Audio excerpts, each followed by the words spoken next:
Okay, well, I'm gonna share about how I got introduced to intersubjective systems theory and give an idea of why it's been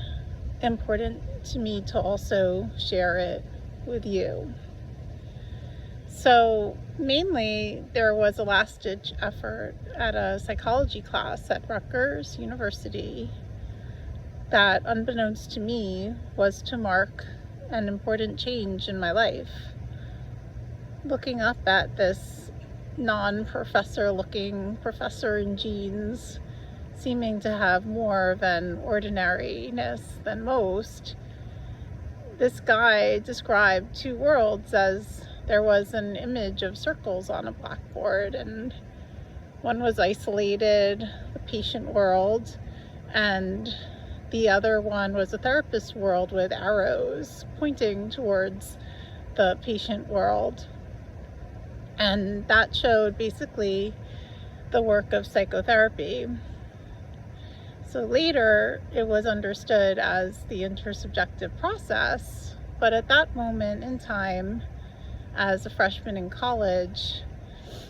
I was to gain this way that psychotherapy is meant to be, and didn't realize that the ideas were very different in different views. So I wouldn't realize that until later in my mid-30s, when I started private practice in Highland Park, New Jersey, that George's way was not only different from behavioral approaches,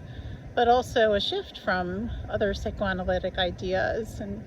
not realizing how unique of a way it is until really myself reaching patients. I also realized that my mindset did not completely fit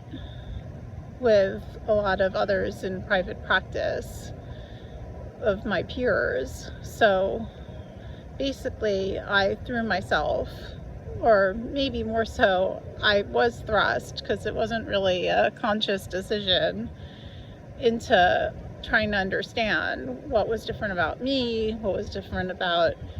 IST in this in-depth way, and of working with the ideas to reach patients' worlds. So once I started to really consciously utilize what I saw in the client and allow it to impact me deeply, maybe an aspect that I always did anyway, I started finding a part of my own experience in my patients and really investing in that. And a great awakening really occurred to me that therapy, though meant to distinguish as a focus from the therapist that is committed to their role of finding understanding of the patient's suffering, can also be enhanced if we understand the concepts involved in our deeper relating to one another too, and of seeing ourselves in other people and in their experiences. So that's what I think now really makes up our world and what we are impacted by and experience in it.